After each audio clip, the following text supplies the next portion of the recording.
J'ai toujours cru en la force incroyable des femmes, et je suis sûre que si toutes les femmes pouvaient se rencontrer, alors elles prendraient conscience de la puissance qu'elles portent en elles et découvriraient le pouvoir immense qu'elles ont de faire bouger les lignes. Je vous propose donc de nous rencontrer ici, et je vous souhaite la bienvenue dans Ophélie-vous, le podcast qui met en lumière la parole des femmes, sans filtre et sans tabou.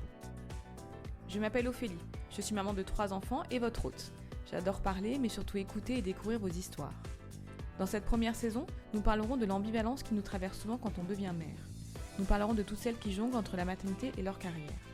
Nous parlerons du ressenti profond de chacune d'entre elles, de réussites, de doutes, de regrets, de petits et grands moments qui font le quotidien des mères d'aujourd'hui. Alors maintenant, installez-vous bien confortablement et place à ce nouvel épisode.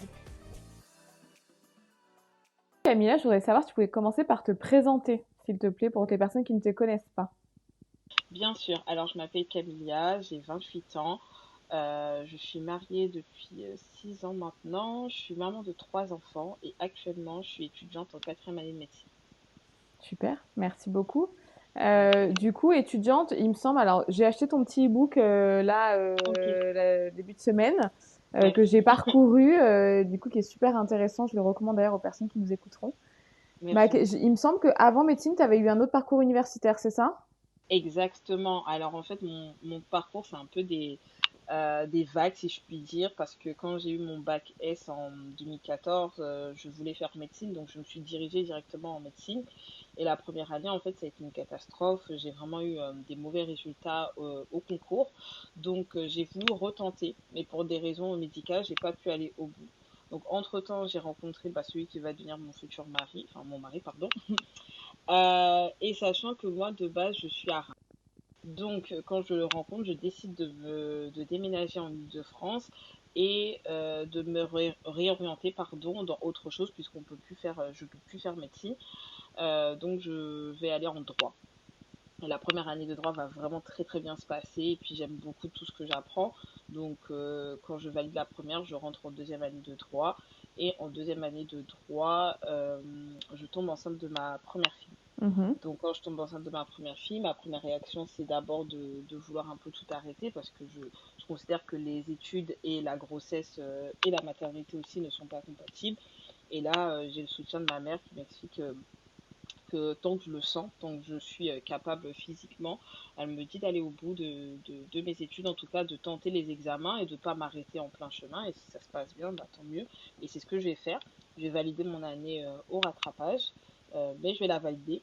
Et pour rester avec mon nouveau-né, je décide de faire ma 3e année de droit à distance. Ça va pas du tout bien se passer.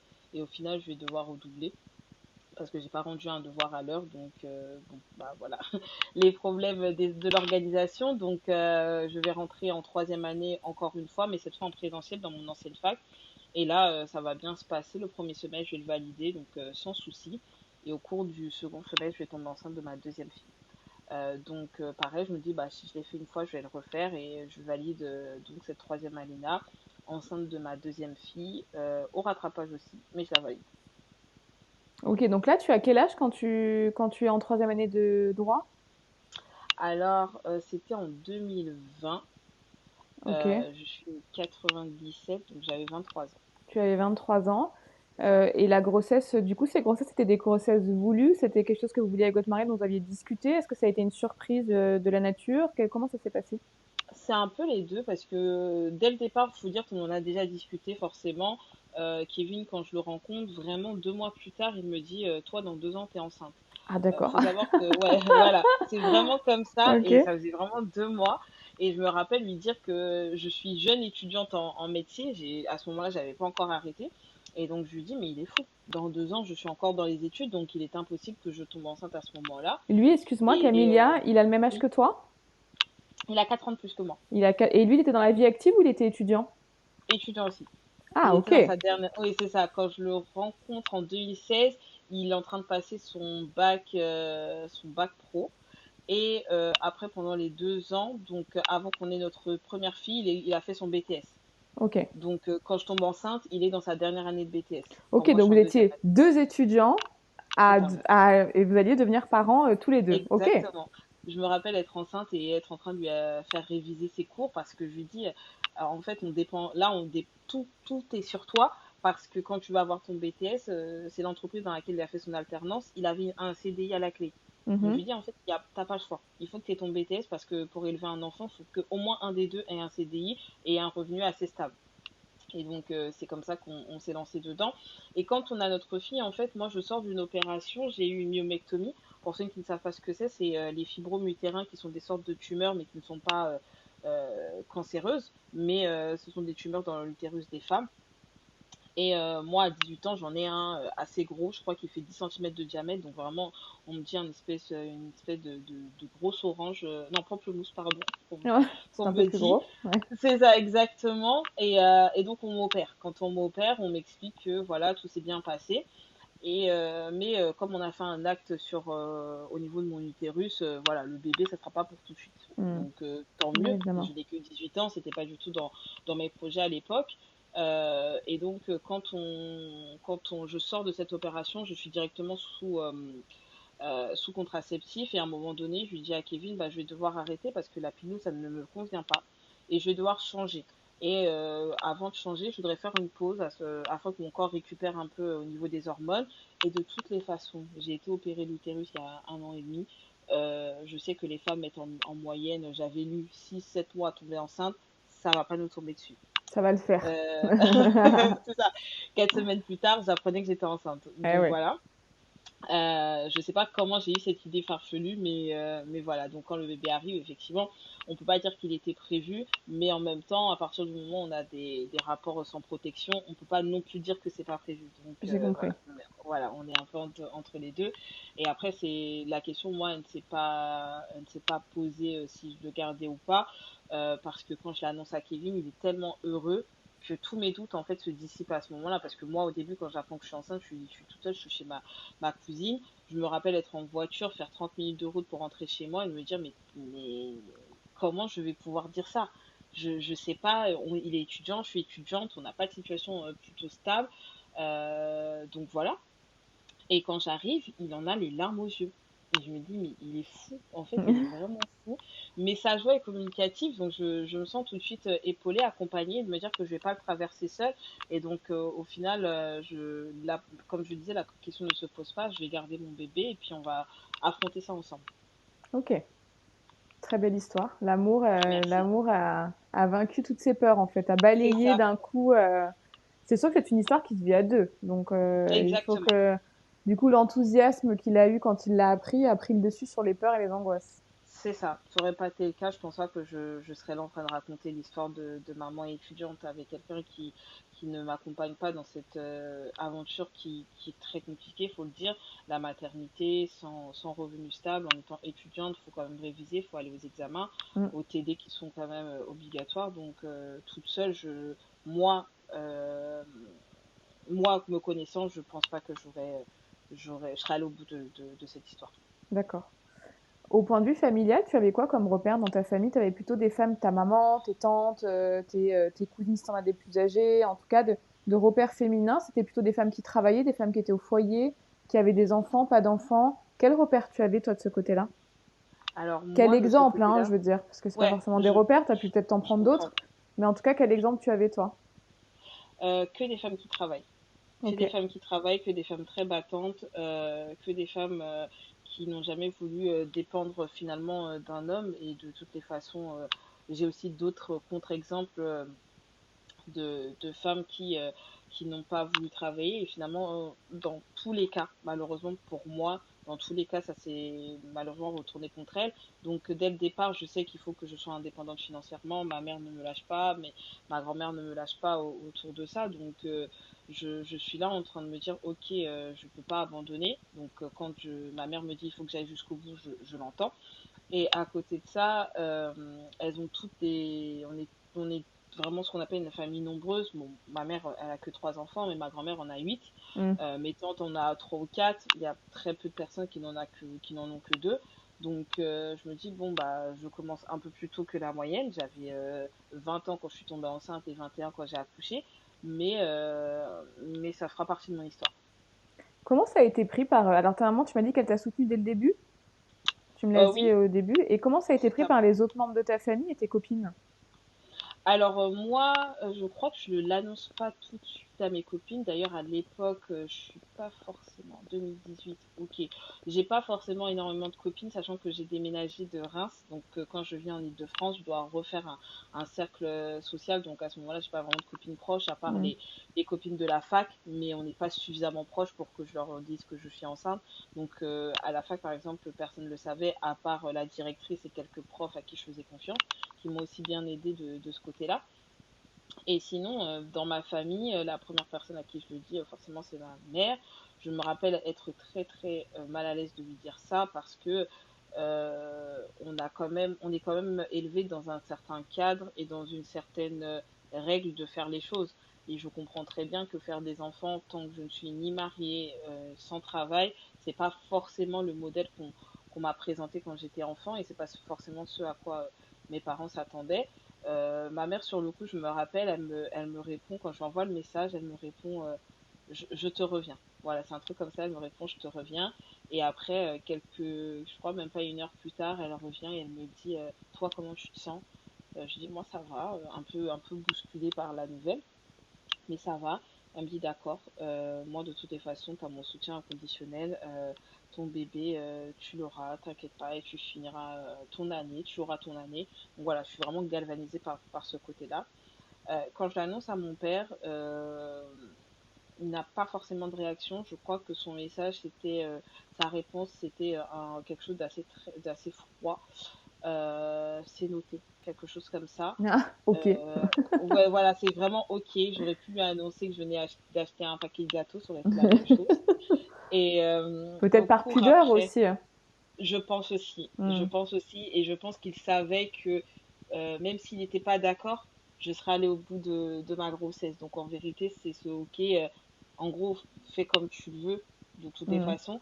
Après, je pense que j'aurais aimé aussi avoir plus de soutien, pas forcément me disant oui, c'est très bien ce que tu as fait, mais juste un je suis là. C'est Mm. important quand même quand on se retrouve dans cette situation assez déstabilisée. Et puis il faut se rendre compte que Kevin et moi, à l'époque, ça fait que 2 ans qu'on est ensemble. Donc je me dis, à l'arrivée d'un enfant, on sait que ça chamboule beaucoup de choses. Est-ce qu'on est assez solide pour pouvoir traverser ça? Donc le fait de savoir qu'on a nos parents, ça peut aussi nous aider. Et je sais qu'au bout de 5 mois de grossesse, quand je lui explique que j'ai passé mes examens, mais que j'ai eu un aménagement grâce à la fac qui me permet de venir qu'aux examens terminaux et qui m'a permis de ne pas me présenter au TD obligatoire, donc j'ai été dispensée. Là, il me sort de souvenir, ah, donc tu es réellement enceinte. Ah, Je ah dis oui, oui, ok. oui, oui, c'était pas une blague. Et je comprends qu'en fait, il a fait un déni. Et finalement, le connaissant, c'est dans sa personnalité. Quand quelque chose ne lui plaît pas, il fait comme si ça n'existe pas. Le truc, c'est que c'est un enfant qui est en train de grandir en moi. On ne peut pas l'effacer. Donc, je vais accoucher. Qu'il le veuille ou non, il sera grand-père. Donc voilà. Et au final, il s'est déplacé. Il est venu pour l'accouchement. Bon, il l'a raté d'un jour. Il avait pris son retour le jour où j'ai accouché, je crois. Il s'est passé un peu plus tôt. Un peu plus tard, pardon, mon accouchement c'était une grosse, en fait, une césarienne programmée. Et en fait, j'ai fait 3 jours de travail, donc finalement, il a dû partir. Mais au final, ils se sont, entre guillemets, tous rattachés à moi, à cette situation. Et puis, je pense que ils ont vite compris que de toutes les façons, j'allais aller au bout. Donc, c'est soit ils montaient dans le train, soit ils restaient sur le quai. Ça change Mm. rien. Ok, super. Et quand du coup, donc comment est-ce que tu as fait pour te faire dispenser des TD? J'ai envoyé un Comment ça mail se à passe? la fac. Faut demander, c'est ce que j'expliquais dans la vidéo sur parents, c'est que la fac, elle n'est pas forcément adaptée aux parents, Eh oui, oui. aux étudiants parents, ni aux étudiantes enceintes. Et donc, j'expliquais que tout ce que j'ai eu, tous les aménagements que j'ai eu, les adaptations, j'ai dû les demander. Et donc, je me rappelle avoir envoyé quelques jours avant que je découvre que j'étais enceinte, j'avais envoyé un mail à ma directrice et je lui avais expliqué que je ne me sentais pas du tout bien ces derniers temps. Clairement, la dépression du premier trimestre, je ne savais pas que Mm. c'était ça, mais c'était ce que j'étais en train de vivre. Je lui ai expliqué que je n'avais plus envie d'aller en cours, je n'arrivais plus à me lever, j'étais très très fatiguée, j'avais plus envie de manger et que pour moi, c'était juste une dépression, en fait, un burn-out. Je pensais être en train de faire ça.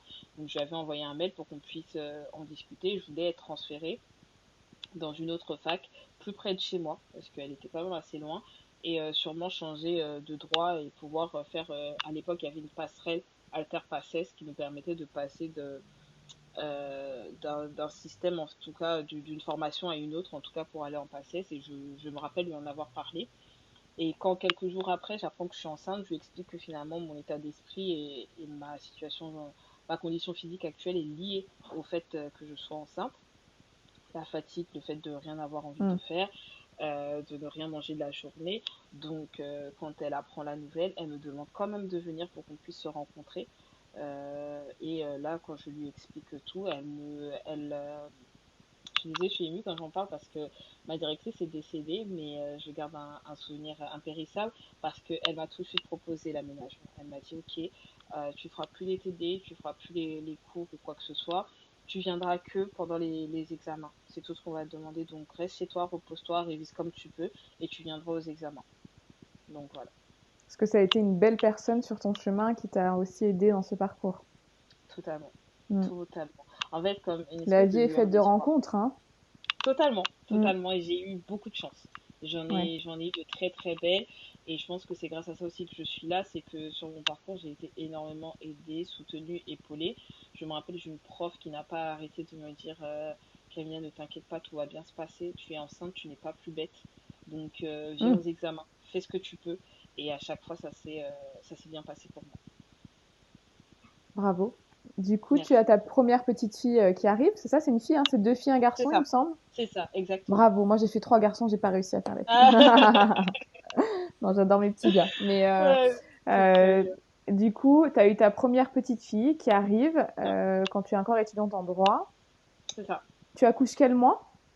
En octobre. J'accouche le 11 octobre et la Donc, tu es en rentrée à pleine. distance, Ah, la ce rentrée à serait, distance, c'est plus tard. c'est ça, le 14 octobre. Ah, oui, bon, Mm. donc elle est pas elle est en même temps, quoi. D'accord. Exactement. C'est OK. Donc, la Non, 14 août a lieu, et tu rentres en deuxième ou troisième année de droit? en troisième année de droit. Tu rentres en troisième année de droit quand tu as ta C'est première ça, fille. c'est ça. Tu fais ta rentrée, non? Tu la repousses, du coup, parce que tu étais encore à l'hôpital, du coup. C'est exactement. Mais je crois de souvenir d'ailleurs que c'était pas le 14, c'était le 18. Parce qu'Inaya est née un mercredi ou un jeudi, c'était le lundi qui suivait en tout cas, Ok. juste après. Et donc la rentrée en fait, comme c'est à distance, ça ne se fait pas vraiment. Il faut juste se Hmm. connecter et récupérer en fait les documents qu'on va nous mettre sur notre espace étudiant. Donc quand je rentre, je me rappelle qu'on est rentré le dimanche, je crois. Le lundi, j'ai le temps de faire ma rentrée. Je me connecte le lundi, je récupère les documents qu'il y a à récupérer. Je me rends compte de la tonne de choses à apprendre pour l'année qui arrive. Et donc je me dis, de toute façon, je suis à la maison, ça va bien se passer. Hmm. Donc, du coup, tu récupères tes documents, tu rentres dans cette troisième année C'est ça. de droit. Comment est-ce que tu te dis que tu vas t'organiser avec ton nourrisson? Tu l'as allaité, cette première petite fille, ou pas? Ouais. Je Ouais. l'ai allaité pendant 17 mois. Ah, bravo! Ouais, j'étais Moi, contente j'ai aussi. allaité que mon troisième. Ah oui, Je l'allaite encore, hein, mais oh, je trouve trop ça bien. fabuleux. Mais C'est c'est quand incroyable. même un don. Il faut avouer que c'est un don de soi, alors j'ai eu des Totalement. difficultés moi en plus, donc je pense que quand c'est fit, c'est peut-être différent. Mm, Mais c'est vrai que je me suis accrochée à ce troisième allaitement parce que toutes mes conditions personnelles autour étaient réunies. Sinon, je ne me serais jamais ok. accrochée. Mon premier garçon, je suis Ouais, repartie travailler à 2 mois, j'avais un job à responsabilité. ok. Clairement, je me suis pas battue pour l'allaitement, quoi. Bien sûr, Donc je c'est pour ça comprends. que je te pose la question parce que je trouve que c'est quand même, on en fait tout un flanc d'allaitement ces derniers temps. Je trouve que c'est un peu la mode d'allaiter, alors que très C'est ça. honnêtement, mes 2 grands n'ont pas été allaités. Ils sont autant en forme que mon dernier. C'est ça. Enfin non, mais c'est vrai, il y a pas de, enfin pour moi, pour Non, l'instant, il y a non, pas il y de, a vraiment pas de on différence. est Moi, d'accord. je n'ai pas remarqué non plus. Mais donc du coup, tu l'as allaité, donc tu avais prévu de la garder avec toi en même temps que tu Exactement. étudiais. Exactement. C'est ce que tu as fait. C'est ça. Et j'étais beaucoup trop optimiste. Ah Je ouais, ne on est sais pas. d'accord. Ouais, mais non, mais. On est d'accord qu'il y a eu un. Non, Alors non, j'étais raconte-nous ça. complètement. Bah, en fait, c'est ton premier enfant. Et je Eh pense oui, que personne ne peut s'attendre. Ne peut s'attendre à ce que.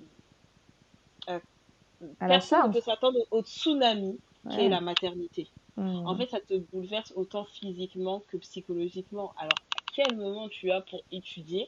Moi, je ne l'ai pas trouvé. Je me suis vraiment laissée après porter totalement par la maternité. C'était déjà même difficile de trouver du temps pour prendre une douche. Alors, Eh pour oui. réviser, c'était vraiment autre chose. Donc, je crois que je ne me suis même pas présentée vraiment à mes examens. Et de toutes les façons, je suis allée il y avait 3 journées d'examen. Il y en avait en 3 journées en juin, 3 journées en septembre. Et quand je finis ma première journée de juin, je reçois un mail de la fac qui dit que j'ai pas rendu un devoir en décembre. Donc, dans tous les cas, je vais redoubler. Bah, j'ai laissé tomber, hein. Du coup, tu t'es pris Voilà. ton année en fait. Voilà. Et au final, je me suis dit, bah, j'aurais dû la prendre plus tôt. Parce Hmm. que j'accouche en octobre. D'octobre à juin, quand même, j'essaie de réviser, j'essaie de trouver du temps. Je rends quand même quelques devoirs, donc ça me prend aussi du temps. Donc je m'organise comme je peux. Je révise vraiment, on va dire vraiment le strict minimum. Mais au final, ça sera jamais suffisant. Et de toutes les façons, le devoir de décembre que je n'ai pas rendu, ma note va compter pour zéro et je ne pourrai pas valider cette Passé. année. Donc en juin, quand je reçois ce mail, je me dis, bon, bah, en fait, j'aurais dû vraiment prendre cette année-là tranquillement, Hmm. rester à la maison avec la petite. C'est ce que tu Euh, conseillerais à une maman étudiante? Est-ce que tu lui conseillerais d'éventuellement mettre une année de césure dans ses études et de reprendre après? C'est ce que tu conseillerais après coup? pour un premier bébé, oui. Ouais. Pour un premier bébé, parce que tout est nouveau. Eh Donc, oui, tout est chronophage, tout est énergivore, tout, oui. tout, tout. Après, je sais qu'on vit la maternité de manière différente. Donc, Hmm. si certaines se sentent aptes, qu'elles foncent. Moi, en tout cas, ça a été une désillusion. Pas dans le mauvais sens du terme. C'est juste que vraiment, je ne m'y attendais pas. Je ne m'attendais Hmm. pas à ce qu'un être humain ait autant besoin de moi. Ça paraît fou, Hmm. mais elle avait besoin de moi pour totalement pour vivre en fait, pour Hmm. manger, pour se changer, pour se laver, pour euh, pour euh, pour tout en fait. Et en fait, on ne se rend pas compte à quel point on devient le centre de la vie de quelqu'un d'autre, on devient le repère. Et, euh, et donc forcément, en tout cas moi dans mon cas, j'ai préféré en tout cas donner à ma fille tout et voir après pour les études parce que comme ma mère encore me dit souvent, les études en fait ça ne suffit pas. Si tu ne fais pas cette année, tu reprendras l'année prochaine. Et c'est comme ça qu'après de juin à septembre, finalement, je me suis reposée. J'ai profité des 3 derniers mois avec ma fille parce que septembre, ça y est, elle avait 1 an, donc elle allait rentrer chez la nounou. Donc, elle allait rentrer chez la nounou surtout parce que j'allais aller en présentiel cette fois. Hmm. Donc, je savais que septembre, on serait plus collé comme avant. Donc, j'ai profité vraiment au maximum. Donc, ça dépend de comment on le sent. Mais moi, je sais que pour un premier bébé, il faut d'abord se laisser au moins quelques mois de voir comment on gère. Parce que des Hmm. fois, en tout cas, moi, je sais que je me suis clairement surestimée. Hmm. Oui, t'as été optimiste. Mais bon, c'est ce qui t'a Ouais, fait certainement avancer aussi, hein. je pense aussi. Du coup, tu prends cette année, clairement dans ta tête de cette année, tu te dis, bon, l'année prochaine, je reprends, ou est-ce que c'était encore le flou, ou tu étais persuadé que tu te prenais cette année, que tu reprenais ta troisième année à la rentrée d'après? Persuadée. Ok. Persuadée, T'as pas eu de doute. Non, en juin, quand je comprends que bah, c'est foutu pour cette année, je me dis bah, l'année prochaine. Je suis déjà Hmm. dégoûtée quand même que de redoubler parce que je me dis bah, j'ai quand même bossé. Peut-être pas énormément, mais c'est du temps en moins que j'ai passé avec mon enfant. Donc je me dis bah, j'aurais dû passer beaucoup plus de temps avec elle, mais bon, c'est pas grave.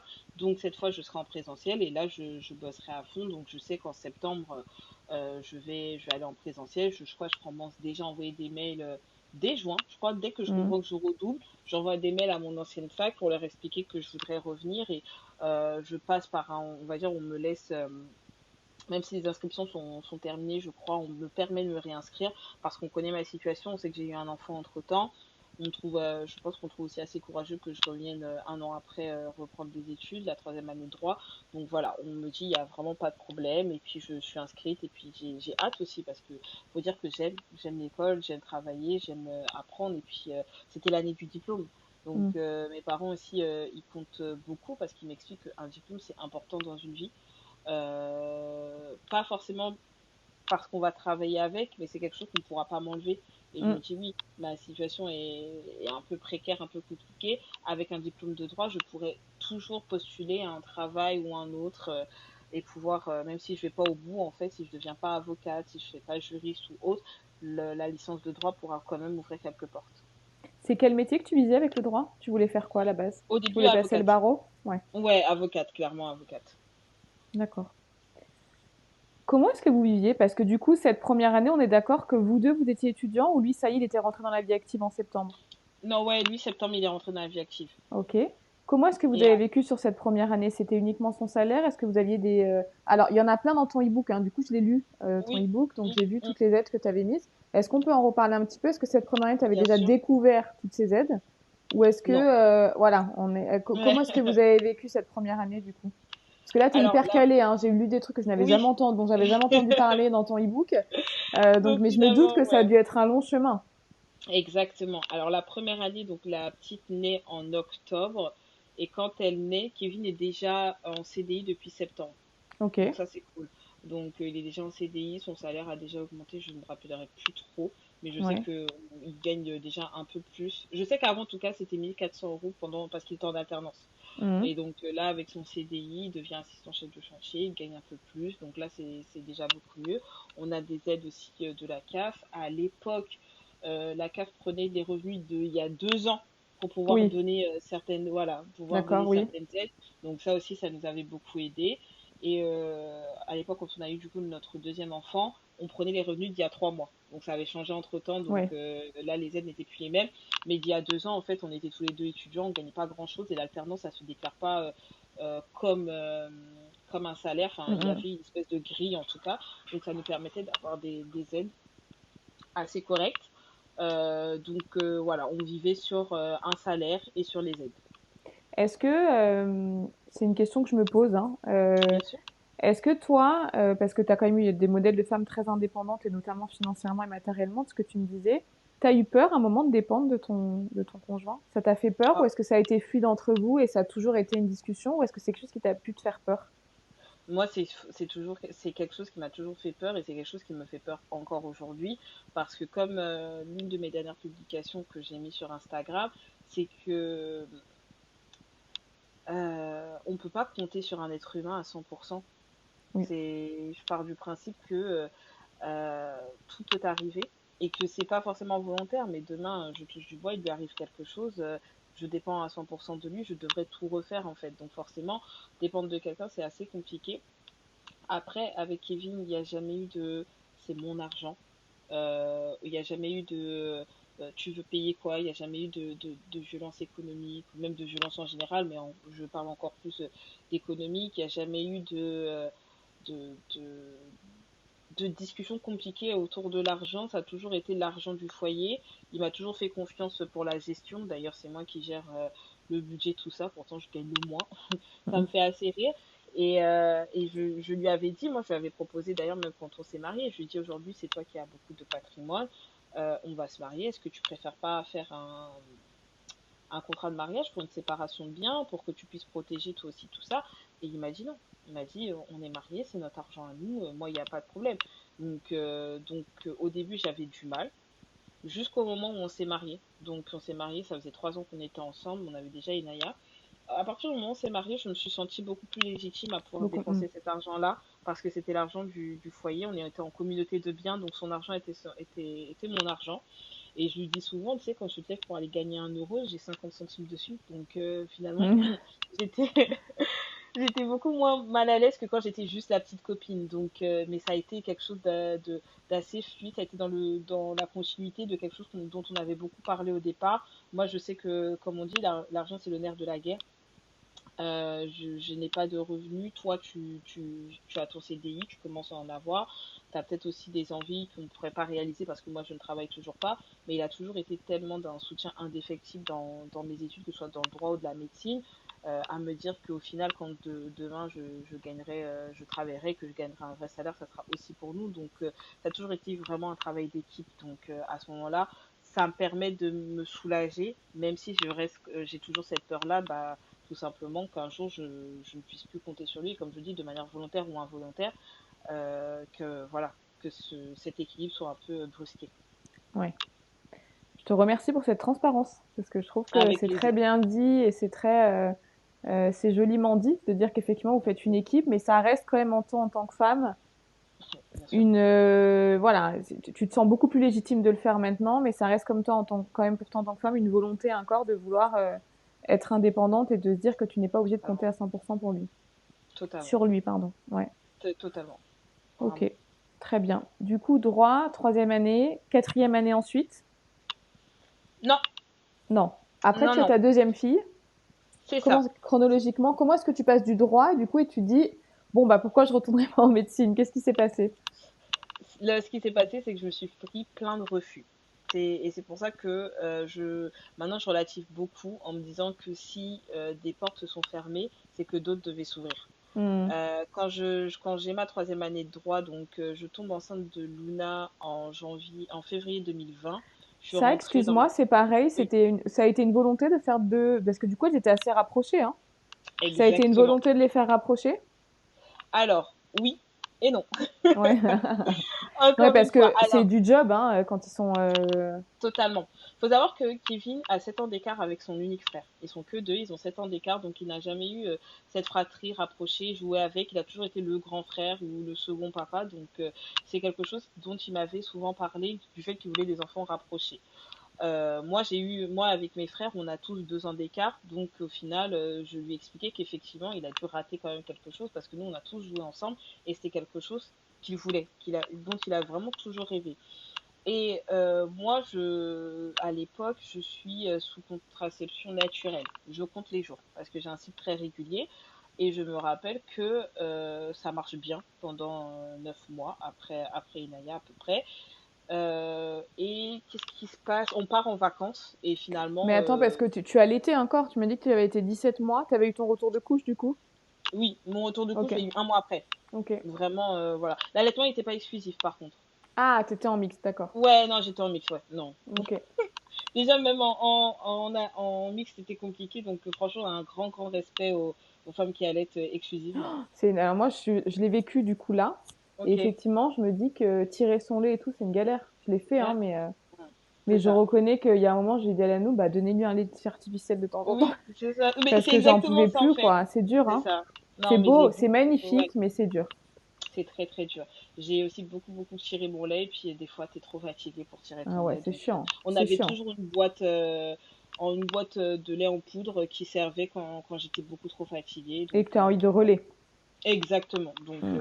ça, j'étais, on va dire, à 90% exclusif et puis 10% de lait en Ouais. artificiel parce que voilà, c'est compliqué. Du coup, tu as ton retour de couche, tu comptes les jours et vous C'est partez ça, en vacances. exactement. Alors, on part en vacances, on part en Suisse et puis bon, bah, ces vacances-là tombent dans la période d'ovulation. On s'amuse et du coup, je décide de prendre la pilule du lendemain. Ce qu'on m'a pas expliqué, c'est que la pilule du lendemain décale totalement tout ton cycle. Donc ça, je ne le savais pas. Et donc, je me retrouve avec, je crois, 10 ou 15 jours de retard de règles et du coup, 10 ou 15 jours à décaler même ma période d'ovulation. Mais moi, le problème, c'est que quand je reprends mes calculs comme normalement, ce que je Ouais. n'aurais pas dû faire. C'est ça. Et donc, je tombe enceinte en janvier d'un premier bébé. Et là, cataclysme. J'explique à Kevin que notre fille avait à peine d'avoir 1 an. J'ai repris le droit en septembre. On est en janvier. Donc, il me reste encore un semestre. Je suis enceinte. C'était pas vraiment pas voulu pour le coup. Et voilà, j'ai cette pilule de lendemain qui m'a déréglée. Après, encore une fois, il est très dans le soutien, dans la compréhension. Il me dit que lui, il veut le garder, mais qu'après, ça restait mon choix. Donc, en tout cas, il me soutiendrait quoi que je décide. Et finalement, je décide de le garder. Je décide de le garder, bah, je crois, 2 ou 3 jours après l'avoir appris. Et quelques jours après, je fais une fausse couche. Mhm. Et c'est cette fausse couche qui va me faire comprendre tout de suite que finalement, je voulais ce bébé. Ouais. Finalement, le perdre a été un espèce de déclic et j'ai énormément du mal à supporter le fait que je ne sois plus enceinte, que tout ce que j'avais imaginé, projeté dans ma vie de future maman, d'un deuxième enfant, d'un petit frère, d'une petite soeur pour ma grande, ne va pas se réaliser. Donc en fait, dans ma tête, je n'ai que ça en tête. Kevin qui me dit, mais Camilla, je fais des tests de grossesse tous les jours. Je dis, Camilla, faudrait quand même qu'à un moment tu L'obsession. penses. Ouais, c'est ça. Tu penses vraiment à te faire aider. Je lui dis, ouais, vraiment pas de souci. Mais hier, j'ai rêvé que j'étais enceinte. Donc voilà, je vais faire quand même un test de grossesse. Donc je crois que je fais mon test de grossesse. Le premier, je le fais le 14 février. Je me dis, oh, ce serait trop bien que je annonce que je suis enceinte le 14 février. Finalement, il est négatif et je rêve que je suis effectivement enceinte, mais que j'ai fait un test trop tôt. Donc, je refais un test 7 jours plus tard, pile poil, le 21 février, c'est le jour de mon anniversaire. Je refais un test et cette fois, il est positif. Ah. Donc, je suis vraiment super contente. Et pour le coup, voilà, Luna, c'est vraiment un bébé que j'ai voulu. Je sais que c'était de mon côté, c'était mon envie à moi. Après, Kevin me voulait aussi le précédent bébé et ça ne me dérangeait pas d'en avoir un autre. Mais je pense pas qu'il s'attendait à ce que ça arrive si vite, moi non Ouais. plus. On nous a expliqué qu'après une fausse couche, ça met du temps à ce que le corps reprenne. J'ai fait ma fausse couche le 23 janvier. Luna s'est installée le 2 février. Ah oui. Donc, ouais, Elle donc aussi, il y elle a était pressée. elle avait pas le temps. Et quand je la vois, je comprends. Ah Je oui? me dis, oui, toi, t'es mon bébé arc-en-ciel, comme on dit. Je Ouais. la vois, c'est vraiment vraiment l'arc-en-ciel de notre famille, ce petit bébé plein de joie, plein de bonne humeur, toujours en train de rigoler, tout ça. Donc ouais, je lui dis, ok, toi, t'étais venu vraiment après une période assez compliquée, t'es venu vraiment apporter cette lumière-là. Et donc voilà, Luna, quand elle arrive, je le voulais. C'était pas forcément calculé à quel moment, mais je savais que je voulais retomber enceinte. Et donc après, je passe. De toute façon, j'apprends en février et mars, on est confiné. Donc ça Ah m'arrange. Je oui. suis à la maison. Donc bébé Covid, ouais, C'est d'accord. ça exactement. Je suis à la maison, mon mari est à la maison, ma fille est là. Donc c'est beaucoup plus simple pour réviser. Il s'occupe à 100% de la grande et puis moi, je continue à bosser jusqu'en juin où j'apprends du coup que je valide mon année, que j'ai pardon, ma licence de Ta droit. licence, ouais. C'est un gros soulagement. J'ai le diplôme, ça y est, j'ai une licence de droit, j'ai un premier diplôme universitaire. Donc pour la Camilla qui a redoublé médecine et qui a redoublé sa troisième année de droit, ça reste quand même un bel accomplissement de l'avoir fait aussi, d'autant plus en étant enceinte. Et il faut un moment, je me dis, bah, tu sais quoi, ça fait quand même depuis décembre dernier que je cherche une alternance, parce qu'il faut que je cherche une alternance pour le master en alternance que je voulais faire. Parce que dans ma fac, ils faisaient que de l'alternance et en fait, je me suis pris que des noms. Que des Ah noms. oui. Et donc, Ah, en c'est ça juin, les quand refus que tu j'ai. expliquais, c'est les entreprises que tu n'as pas Exactement. réussi à trouver. Ok. Exactement. Et quand en juin, j'ai enfin ma licence, je me dis, bon, la plupart du temps, quand on me refuse et qu'on m'explique pourquoi, on me dit que je n'ai pas d'expérience. Donc, est-ce que je ne travaillerai pas pour me faire cette expérience-là pendant un an et après, je retournerai du coup pour faire mon master. Kevin me dit, ok, il n'y a pas de souci. Et il commence à me voir frénétiquement sur l'ordinateur en train de chercher. Il me dit, mais tu fais quoi? Je dis, bah, je cherche un travail. Il me dit, mais Camilla, t'es enceinte de 6 mois. Quel travail tu veux faire? Je dis, mais je sais pas, mais on va peut-être me prendre et puis je travaillerai jusqu'à octobre quand j'accouche. Je partirai en congé maternité et je reviendrai. Il me dit, mais ok, pas de souci. Mais il est assez dubitatif. Et j'ai un entretien. Je suis prise en tant que mandataire judiciaire. Le lendemain de mon premier jour, je leur annonce quand même que je suis enceinte. Je leur dis quand même, ils ne le savent pas, donc je leur annonce quand même. Et quand je leur annonce, ils me disent d'accord, on va s'arranger. Je leur dis non, en fait, je suis enceinte de 7 mois. Pas de Tu 15 jours. l'avais caché à Je- l'entretien? Où ça se voyait pas. En fait, je me suis rendu compte que quand on regarde quelqu'un, on regarde rarement son ventre, Oui, c'est on vrai. regarde le visage de la Ouais, surtout personne. assis. Ouais, ouais. Exactement. Donc, à Hmm. part si vraiment t'as une robe bien moulante et qu'on voit bien ton ventre, tu t'habilles un peu normalement, t'essayes de pas trop mettre ton dos en arrière, t'es assez droite et franchement, ça ne se voit pas. Hmm. Et donc, euh, et donc ouais, pendant l'entretien, ça ne s'est pas vu. Le premier jour, j'avais une grosse robe, pareil, ça ne s'est pas vu. Et donc, le lendemain, je vais quand même voir le responsable, je vais quand même lui expliquer parce que j'ai pas caché 7 mois de grossesse pendant très longtemps. Donc il me dit ok, il n'y a pas de souci. Donc là après la directrice me reçoit, elle me dit bon, je viens d'apprendre que tu es enceinte. C'est vrai qu'on aurait préféré le savoir, on t'aurait pris un peu plus tard. Mais bon, bah c'est pas grave si tu es là. Et puis en plus, je vois que tu travailles déjà assez bien, donc il n'y a pas de souci. Donc voilà. Et puis il faut savoir que moi, ça m'arrangeait aussi d'avoir un congé maternité Hmm. parce qu'à la fac, je n'en avais jamais eu.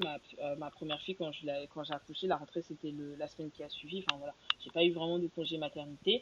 Là, le fait d'en avoir, d'avoir un revenu aussi un peu plus important que les aides de la CAF, c'était aussi pas mal. Donc ça m'a plu. Et puis le travail que je faisais me plaisait assez bien. J'étais chargée des curatelles et des tutelles des majeurs protégés. Donc c'est Mhm. un travail qui est très très prenant, avec énormément de responsabilités, qui n'est pas payé grand-chose, mais je m'épanouissais beaucoup, jusqu'à ce que je commence à rencontrer des difficultés avec certains majeurs protégés et que je comprenne qu'en fait la hiérarchie n'en avait pas grand-chose à faire de nos soucis à nous. On se faisait menacer, on se faisait agresser, il y Eh avait des oui. collègues qui finissaient en burn-out, qui finissaient à demander des mi-temps thérapeutiques parce qu'ils ne pouvaient plus sortir de chez eux, ils avaient peur que certains de leurs protégés finissent par les agresser. Alors, Hmm. c'est pas tous comme ça, mais il faut quand même savoir qu'il existe certains profils avec des maladies psychiatriques ou des difficultés sociales qui font qu'on tombe dans la violence, on tombe dans les agressions. Et comme on gère leur argent, qui est en fait leur moyen de vivre, et des fois ils ne comprennent pas qu'ils n'ont pas accès à cet argent-là, qu'ils doivent passer par nous, ou des fois on doit payer des factures en urgence, donc on ne pourra pas leur donner de l'argent pour partir en vacances cette fois-là parce qu'il y a une grosse facture, ça devenait assez compliqué. Et quand j'ai compris que la hiérarchie, en fait, n'en avait pas grand-chose à faire, que ça commençait à être peut-être un peu dangereux, je me suis dit, bon, je vais partir, mais je vais faire quoi? Et entre-temps, il y avait la LAS qui avait ouvert. Et je me suis dit, tiens, est-ce que ce serait pas une opportunité de réaliser ton rêve de faire médecine, qui t'a finalement jamais trop quitté, et deux, aussi de pouvoir avoir un meilleur salaire. Tu as quand même deux enfants, tu sais que bah, un salaire à 1 400 euros, ça fait quand même juste. Demain, si je deviens médecin, normalement, tu n'es plus censé t'inquiéter pour les fins de mois et pour les vacances. Ce serait peut-être pas mal. Ce sera compliqué, mais au moins à la fin, y a un beau résultat derrière. Donc, j'ai commencé à me renseigner. C'était ton rêve de faire médecine? Ah, Ton clairement, premier rêve, c'était celui-ci. toujours, depuis que j'ai Ça a 4 ans. toujours été. Tu Ouais, voudrais faire. Tu sais ce que tu aimerais faire? totalement. Médecine générale. Tu veux être médecin généraliste. En Ouais, médecin cabinet ou en généraliste. hôpital? Alors au début, je voudrais travailler un peu à l'hôpital avant de m'installer pour avoir un maximum d'expérience et après pouvoir avoir mon cabinet à moi, à faire un DU de gynécologie obstétrique. Oui, parce Obstétrique, que qu'est-ce que tu je peux raconte? prendre la De gynécologie. spécialité maintenant. C'est ça, Pédiatrie, ouais. exactement. Donc de gynécologie, pardon. Faire un DU de gynécologie pour pouvoir faire des suivis de grossesse au cabinet et pouvoir pardon, excuse-moi, pouvoir aussi faire, ça me plairait bien, la certification IBCLC pour les consultantes en lactation, parce que Ah oui, malheureusement, les médecins n'ont pas de formation en lactation.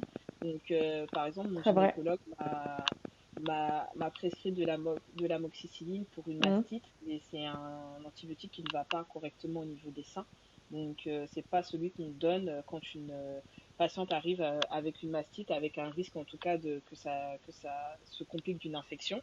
Et c'est le radiologue qui, après avoir vu la mastite à l'échographie, qui m'a donné le bon antibiotique. Donc je me suis dit, bon, ok, j'aurais pas fait la radio, j'aurais pas fait l'écho, j'aurais continué cet amox, en fait, j'aurais pas guéri du tout. Mhm. Donc je me suis dit, voilà, vu que j'ai envie de prendre en charge la femme autour de la natalité, mais de manière assez globale, je pense que la certification pour être consultante en lactation et le DU de gynécologie pourront faire en fait que j'ai une pratique assez développée. Mhm. Ok. Donc, tu as ce LAS, tu peux nous expliquer. Alors, moi, je l'ai découvert dans ton e-book, hein. Le LAS, Ok, j'ai pas du tout fait médecine, donc voilà. pas de Mais je l'ai souci. découvert dans ton e-book. Est-ce que tu peux nous en parler un petit peu plus de ce que c'est? J'ai été étonnée d'ailleurs, je savais Bien pas sûr. que. J'imagine qu'ils ouvrent aussi un peu plus le diplôme par manque de médecins. Oui, Donc, ils donnent un déjà, peu plus de facilité à ce qu'il y ait d'autres personnes, d'autres filières qui puissent y avoir accès. Mais c'est c'est vrai que je ça. l'ai découvert et je pense que ça peut servir à plein de gens qui peut-être ont un rêve enfoui.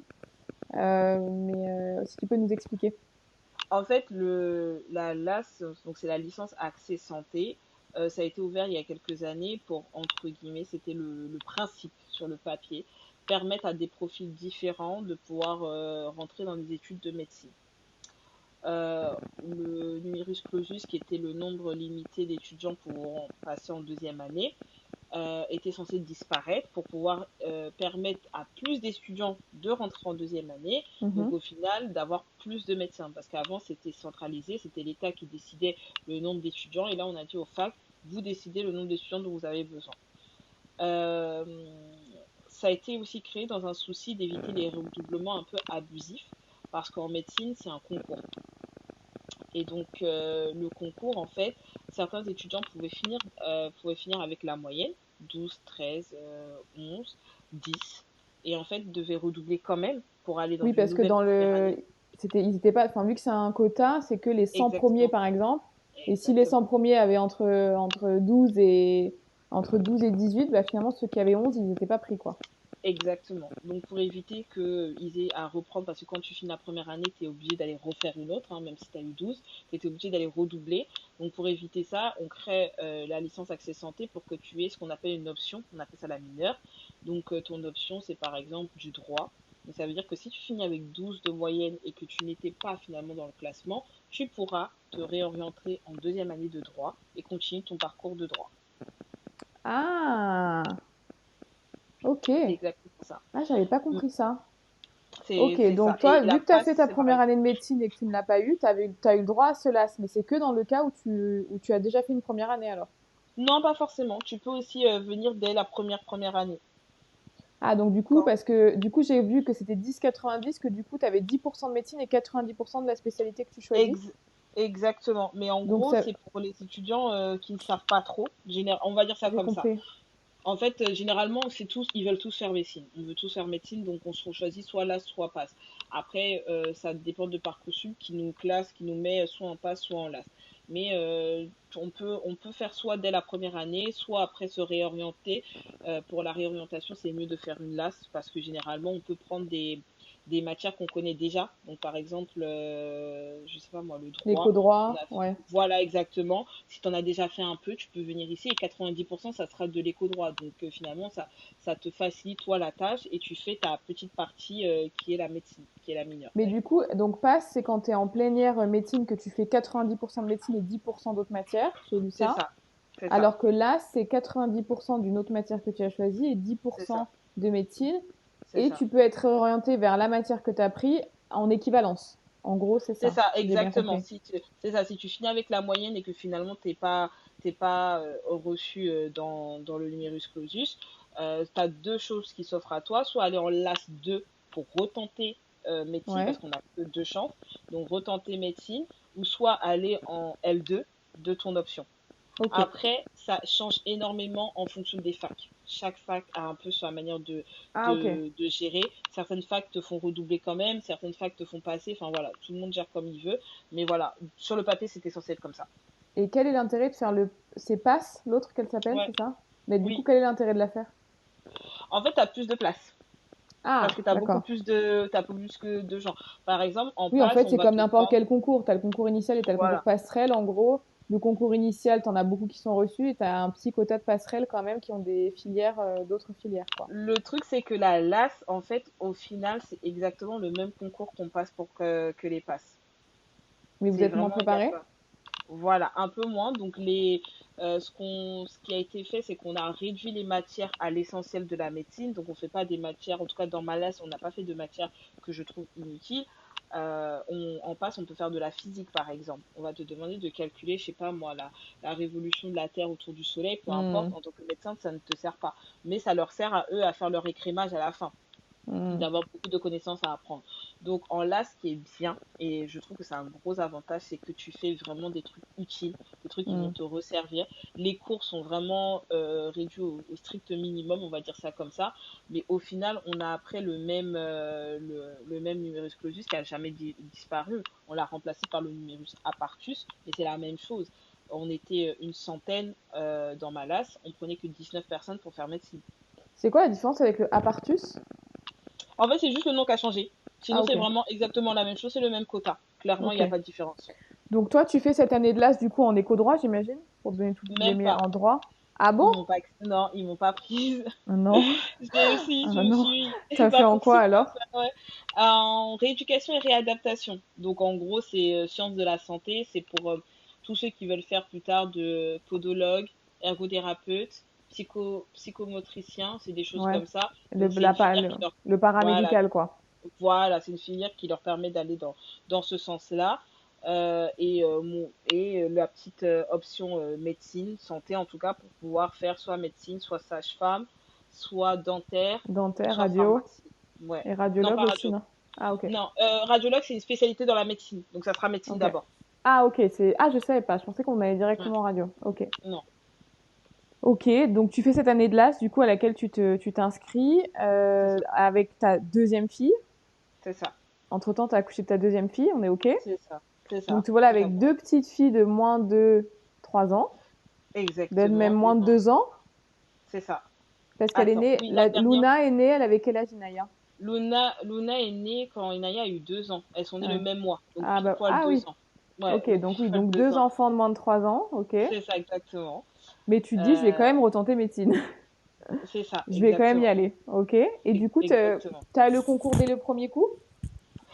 Totalement, parce que, comme je te disais, ils prennent que 19 personnes pour faire médecine. mais ils vont couper en deux. Les 9 premiers vont directement choisir, vont aller en médecine, Mhm. et les 18 autres vont passer l'oral et on va les remélanger entre leurs notes d'oral et leurs notes d'écrit, et après ça va refaire un classement, et après le premier choisira, le deuxième choisira, et après le dernier. Et je comprends que l'oral étant tellement aléatoire, parce que tu peux tomber sur n'importe quoi, il y a une fille qui était tombée sur l'oral sur la conquête spatiale russe. Donc, elle n'y connaissait pas grand-chose. Donc, elle avait une très bonne note à l'écrit, mais avec l'oral, ça a complètement cassé sa moyenne, ce qui a fait qu'elle a dû redoubler. Donc, j'ai un petit post-it, j'en ai plein d'ailleurs sur mon bureau. J'écris sur ce post-it être dans les 9 premiers et je le colle sur mon ordinateur pour que tous les matins, quand je viens m'asseoir devant mon ordinateur pour bosser, je vois mon objectif être dans les 9 premiers. En fait, je dois être dans la partie qui n'a pas à, entre guillemets, on dit avant choix. C'est-à-dire que nous, on nous donnera tout de suite la filière qu'on veut et on ne saura pas redistribuer, remélanger et attendre d'autres résultats. Donc, je bosse dans cette optique-là et finalement, je termine sixième. Donc, je suis Oh, très, très bravo. contente. Très, très contente. Je finis ADAC, donc c'est admis avant choix. Donc, c'est-à-dire peu importe la filière que j'aurais choisie, que ce soit médecine, pharma, sage-femme ou dentaire, j'aurais pu avoir n'importe laquelle. Donc tu vas directement en médecine? J'ai perdu Tu ne vers ça. réfléchis pas? Ça a dû être la fête là quand tu as eu cette admission, hein. Je suis tombée du canapé. Ah ouais, quelle consécration, bravo. Vraiment, je n'y crois pas. En plus, on a attendu les résultats un mois. Je devenais folle. Vraiment, c'était Ah ouais, le très, mois très le plus long, quoi. Ouais. le plus long. Je m'en rappellerai toujours, tu sais pas trop. Et pour moi, qui a un cerveau qui s'arrête quasiment jamais, j'ai pas pu vraiment être en vacances avant de savoir si je passais ou pas. Hmm. Donc à ce moment-là, je suis vraiment très très contente. J'appelle ma mère. Je me rappelle que ma mère ne décroche pas. J'appelle mon mari. Je me rappelle que mon mari ne décroche pas. Donc les principaux soutiens de cette année d'enfer ne décrochent pas. Je les appelle en boucle, ça répond pas. J'appelle mon père Ah, à qui je n'avais pas dit que je reprenais médecine médecine. parce que quand j'ai annoncé à mes parents que j'allais pas faire mon master de droit, que j'allais rentrer en médecine, ils me l'ont fortement déconseillé. Ils Ils ont m'ont eu dit, peur? ouais, voilà, ils m'ont dit, on t'a vu quand même la première fois tenter l'année, t'as eu beaucoup de stress, t'as fini hospitalisé, donc on préfère que tu Ah, fasses ton droit. On préfère que tu fasses ton droit et que tu fasses une passerelle quand tu auras ton master, donc au bout de 2 ans. Et comme ça, tu pourras rentrer directement en deuxième année sans passer le concours, qui est un concours très difficile. Je dis d'accord, que je comprends, mais clairement, je sais que si Parcoursup me laisse une chance, je ne la laisserai pas passer. Ça a ouais. été hors de question. Donc j'appelle mon père, je lui annonce en même temps que j'ai fait médecine et que finalement je suis reçue. Il m'explique qu'il est un peu déboussolé, qu'il ne sait pas trop quoi me répondre, mais en tout cas qu'il est Eh oui, content. ouais. Il est content qu'il souhaite toutes mes félicitations. Ma mère, après, quand j'ai fini par la voir, pareil. Mon mari, pareil. Enfin, c'était vraiment un gros, gros soulagement parce que ça a été une année interminable. Et c'était au moment du Covid. Donc, avec les classes qui ferment, avec fallait faire les tests, fallait faire tout ça, fallait avoir les masques, fallait faire. Voilà, c'était une situation un peu compliquée. Et finalement, je suis très contente de m'en être sortie. Là, tu étais en congé maternité. Et du coup, la Du tout. première année de l'AS, parce que la petite est née en octobre, Oui. Et mon congé Luna est née en maternité se finit octobre. en janvier. Oui. Et après, du coup, tu as fait quoi? Tu as pris un congé parental? Comment tu t'es... Non, du tout. J'ai quitté. J'ai démissionné. Ah, t'as démissionné, donc t'as eu le Oui, droit à j'ai rien. démissionné. C'est zéro.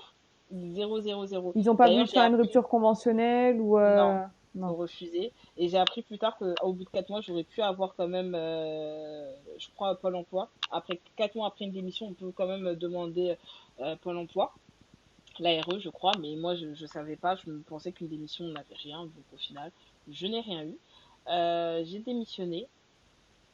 Donc Entre-temps, j'avais janvier. retrouvé un... Ouais, non, janvier, je reviens de mon congé maternité. Ouais. Luna, elle est née en octobre 2020. Janvier 2021, je reviens à mon congé maternité. Hmm. Je travaille jusqu'en... Je démissionne en juillet Hmm. 2021.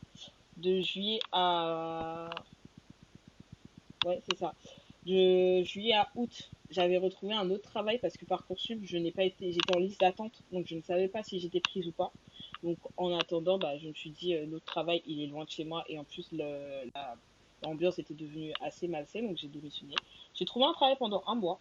Et quand j'ai eu la réponse de Parcoursup, je me suis dit, ok, bah, je vais redémissionner. Pourtant, ce travail était quand même assez bien, mais j'ai démissionné pour... C'était quoi? Tu peux nous dire ce que c'était? Oui, j'étais chargée d'orientation à la Croix-Rouge. Ah oui. J'ai travaillé pendant un mois, c'était vraiment super. Et puis après, j'ai dû partir. Et puis de toute façon, entre-temps, j'avais aussi des diagnostics de maladies. Enfin, finalement, ça s'est avéré ne pas être le cas. Mais je pensais que je commençais à avoir des résultats de certains examens. Je pensais que j'avais une maladie chronique. C'était pas celle que je croyais. Finalement, c'est la fibromyalgie. Je sais pas si c'est mieux ou pire, mais dans tous les cas, j'ai préféré démissionner et leur dire que voilà, je vais me concentrer sur moi et voir ce que je vais faire. Et quand j'ai compris que les études, je pouvais les faire en restant de chez moi, parce qu'on avait un compte étudiant où on recevait tous les cours, bah, ça m'a permis de rester à la maison. Ok, incroyable. Du coup, donc là, oui, tu as fait cette année. Luna, elle était gardée? Tu l'as fait Oui, garder à ce moment-là? totalement. Luna a été gardée. Elle a été gardée quand entre-temps on avait déménagé. On a trouvé une nounou géniale qui est aujourd'hui la nounou d'ailleurs de mon fils. Donc Luna a été gardée de ses 1 an à ses 3 ans jusqu'à son entrée en fait à, à l'école. Et Inaya était à l'école. Donc, parce que là, quand tu travailles, quand tu reprends en janvier le mandataire, l'histoire du mandataire, la petite, elle est toute petite, donc mais elle est gardée Toute là. petite. Là, elle est gardée aussi quand Ouais. je reprends. C'est pour ça que Luna sera le bébé que j'aurai le moins allaité. Ça aura duré Eh oui. 3 mois. Vraiment Ouais, mais je te le temps comprends. d'un C'est vrai que c'est congé. dur, hein. Ouais. Le temps d'un congé maternité, je me rappelle être avec mon tire-lait, être au travail, être dans une Ouais. pièce lugubre, essayer de tirer mon lait. Et en fait, je me dis que c'est pas possible. Et puis, Hmm. à l'époque, elle a beaucoup de régurgitation. Elle passe sur un lait épaissi. Donc, je me dis, au final, mon lait est finalement trop liquide pour elle. Hmm. C'était pas vraiment la bonne idée c'était pas vraiment le bon truc à me dire, mais tout ça Oui, bon, après, on m'a sait que, ouais. découragée. Oui, ça a Voilà, été un concours voilà, de voilà, de petites choses qui font circonstances. que des fois, il faut Ça l'a savoir pas aussi fait. avancer, hein. Ouais. Exactement. Donc Luna, elle a été très vite sevrée et passée très vite au lait en full biberon. Ok. Et voilà, elle est gardée à ce moment-là. Elle est gardée en même temps qu'Inaya, parce qu'à l'époque, Inaya ne rentre pas encore à l'école. Donc elle est encore chez sa nounou. Donc elles sont gardées toutes les deux. Et puis après, en septembre 2021, Luna rentre chez la nounou et Inaya rentre en petite section. Et moi, je rentre C'est en un gros première année budget médecine. garde, du coup, quand même, dans votre foyer. Énormément, surtout quand les Vous deux avez étaient combien à peu gardés. près de garde par mois entre les trois Pour chaque enfant ou au total? au total? C'est quoi comme budget? J'ai jamais fait garder les trois en même temps. Ouais, Mes mais gosses, j'ai gardé les deux. du moins garde, cantine, périscolaire s'ils en Ah, ont. ok. Bah, alors Ça pèse combien à peu près dans votre budget? laisse-moi compter. On est à un peu plus de 1000 euros, hein. Et ouais, c'est ça. Ouais, entre la Parce que le nounou. petit, il est encore chez la nounou, le dernier? C'est ça, exactement. D'ailleurs, j'ai Donc, hâte que ça se finisse parce que c'est ah lui ouais? c'est lui le plus cher. C'est lui qui pèse le plus dans la Ah oui, balance? c'est lui. Ok. C'est lui. L'année prochaine, quand je vais récupérer mes 600 ou voire 700 euros C'est par mois, ça. je serai bien contente, ouais. Parce que du coup, quand les deux étaient gardés, t'avais quoi? T'avais le même budget pour deux quasiment. C'était horrible. Les deux étaient Eh oui, gardés. J'avais 1500 € de nounou. eh Et oui. la CAF nous donnait 500 € à l'époque. Donc, on avait 1000 € de notre poche tous les mois. Ouais, c'est ça. Moi, j'ai 500 euros par. Enfin, maintenant, ils sont à l'école, les grands, mais le Mm. petit, j'ai 500 euros à peu près quand il a plein Bah temps. voilà, c'est ça. Bah moi, c'est 600 € pour le petit. Ouais. Eh ouais, c'est 600 ça. euros. 600 € tous les mois. Donc, c'est ce que je dis. J'ai hâte Je me qu'il rappelle soit à quand j'avais l'école. fait les demandes d'écoles privées, là, il y a les écoles privées, il y a celles Ouais, qui sont sous sein d'État. ouais. Elle m'avait dit 250 euros par mois. J'ai dit, mais il y a la cantine avec? Elle me dit, oui, oui. Oh, ça me semblait pas cher par rapport à la nounou. Tellement, tellement. Alors que maintenant qu'ils sont dans l'école, moi ils sont en public, Ouais, mais du coup, en fait, si c'était quand même un budget, enfin, en plus j'en ai trois, ça ferait 750 par mois, mais quand on passe c'est de la ça. nounou à 250 repas compris, je me dis, mais attends, mais c'est pas On cher devient du tout. riche. Ouais, On c'est devient ça. riche. On devient... D'un coup, mon pouvoir d'achat a C'est explosé, ça. quoi. On sait plus quoi faire avec cet argent. Non, C'est c'est ça. exactement ça. C'est exactement ça. Donc, Ouais, on a donc quand vous même avez quand même hâte. gros budget garde qui est obligatoire, étant Exactement. donné que de toute façon, tu es obligé de réviser quand même la journée. C'est pas parce que tu es chez toi que tu n'as pas Exactement. à réviser, on est bien d'accord. C'est C'est ça. la fausse C'est bonne idée c'est de ça. vouloir faire du télétravail et d'avoir ses enfants dans les pattes. C'est ça. Vraiment la fausse bonne Euh, idée. Je c'est l'ai fait une ça. fois. Et comme je l'ai Ouais. dit en début de podcast, Mais t'as pas ça eu m'a pas été ton réussi. année. Mm. Non, j'ai redoublé. Non, mais parce qu'on est d'accord que c'est absolument impossible comme orga, quoi. Le Non, bébé est tout le temps en demande. Enfin, c'est pas possible. Non, pas du tout. Déjà, même être en télétravail avec des enfants, je trouve ça, je l'ai fait une ou deux fois et je trouve ça vraiment compliqué. Vraiment, Hmm. il n'y a aucune production de ma part. Mais alors là, Ouais, pardon.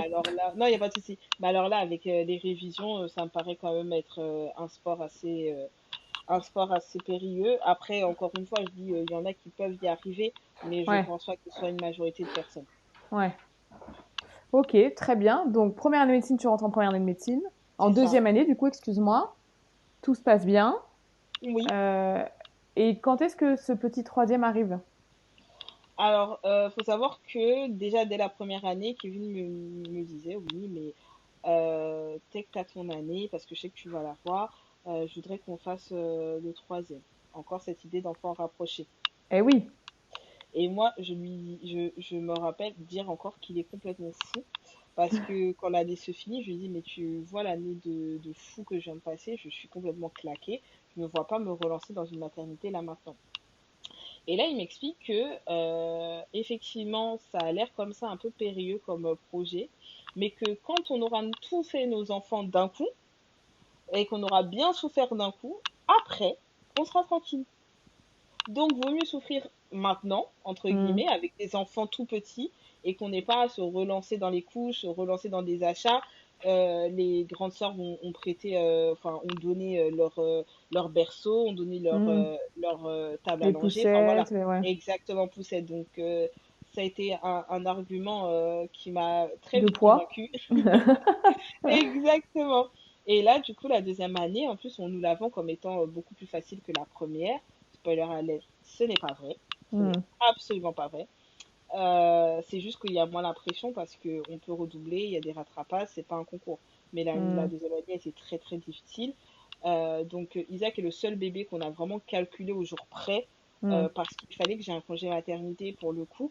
Je n'allais pas rentrer en troisième année avec un bébé qui vient de naître. Et donc on a utilisé les congés, pardon, les grandes vacances comme congé maternité. Donc Hmm. il fallait qu'on le fasse entre octobre et décembre pour qu'il Ouais, puisse être entre juin et août. je te Comme vois ça, plus. ça allait, Ouais. pardon, comme ça allait me faire quand même un semblant de congé maternité. Donc je tombe enceinte en novembre. Et comme ça sera une césarienne pareil programmée, j'ai accouché en juillet En 2019. juillet. Hmm. C'est ça. Et cette année a été la pire année de ma vie. Enfin, Pourquoi? ouais, bah, avoir déjà un troisième bébé, être enceinte, ça a été Ouais. très très très compliqué. Je n'ai jamais eu autant de nausées que ça, et on peut penser que c'est vraiment un symptôme dérisoire, mais être tout le temps nauséeux, c'est très compliqué. Hmm. Il y a deux bébés en fait. Mes enfants sont très petits. Luna a 2 ans et Naya elle en a 4. Ça demande beaucoup beaucoup de présence que je n'avais pas aussi pris en compte parce que bah, quand moi j'ai eu Luna, j'avais que Inaya et Inaya, il y a eu une période de confinement. Donc tout ça a un peu brouillé la réalité parce que là, il n'y avait pas de confinement. Kevin devait aller travailler, donc je devais me lever le matin, je devais les déposer à l'école, je devais aller chercher le soir, il fallait faire les repas, il fallait trouver du temps pour réviser. Le premier semestre, je ne me suis pas du tout présentée aux examens, je crois un ou deux. J'en valide un seul d'ailleurs. Et au deuxième semestre, ça va quand même un peu mieux au niveau des nausées. Et je me sens déjà un peu mieux concernant l'énergie qui revient. Donc je crois que je me retrouve avec au total une dizaine, non, je me retrouve avec 11 rattrapages Ah à ouais. la fin d'année. Ouais, à la fin d'année, je me retrouve Et à c'est 11 quand les rattrapages rattrapages du coup? en juin, fin Ok. juin. J'ai Donc t'es un au bord de mois, l'accouchement, quoi. ouais, c'est ça, exactement. J'ai un mois parce que j'ai les premiers résultats début juin et les rattrapages c'est fin juin. J'ai un mois pour réviser 11 rattrapages. Je me Ah dis, ouais. je sais pas comment je vais faire, mais on va tout donner en fait. Donc je vais énormément bosser. Ce qui est cool, c'est que pendant le mois de juin, je crois que je demande à Kevin de prendre ses congés à ce moment-là. Mais en tout cas, voilà, il y a un relais. Je crois que ma mère aussi, elle arrive pour me donner un coup de main. Donc je suis quand même épaulée. Je trouve du temps pour bosser. J'arrive à la fac, je suis enceinte de 8 mois et demi. Je suis vraiment. Au début, j'ai essayé de cacher, hein, comme Luna, je voulais pas qu'on me pose des questions. Et 8 mois de grossesse, c'était pas, Hmm. c'était pas. Et on me dit, mais Camilla, comment tu fais? Quand ils ont su, ils m'ont dit, mais comment tu fais? J'ai dit, je vous Hmm. avoue, je sais pas, mais me voilà. Ils m'ont dit, non, mais franchement, incroyable que tu sois là encore en train de réviser avec un bébé. En fait, c'est clairement dans ton ventre, quoi. Et j'ai dit, bah, j'essaye, en tout cas, de valider mon année. Ça passe, ça passe, ça passe pas, ça passe pas. Et au final, je réussis à valider 10 rattrapages sur 11. Et l'autre, il est en dette. Donc, je passe en troisième année avec une matière de deuxième année à rattraper. Et Ok. finalement, ça se passe bien. J'arrive à la valider l'année qui suit. Et au niveau hormonal, parce que quand même, après un accouchement, on est d'accord qu'au niveau hormonal, on est un peu chamboulé. On a des fois un peu l'esprit qui est pas forcément clair. On est C'est d'accord, ça, hein, il y a des fois, on est très fatigué déjà, hein, il faut le dire. c'est ça. Est-ce que t'as eu des petits tips, des petites choses qui t'ont été données, des aides qui t'ont été données de ce côté-là pour que psychiquement, tu puisses être pleinement à 100% dans tes révisions? Absolument pas.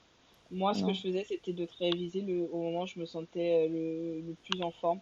Parce que je sais que ça pouvait très vite changer d'une heure à une autre, d'une journée à une autre. Donc, dès que je me sentais assez en forme pour bosser, je le faisais. J'essayais de grappiller un maximum de temps.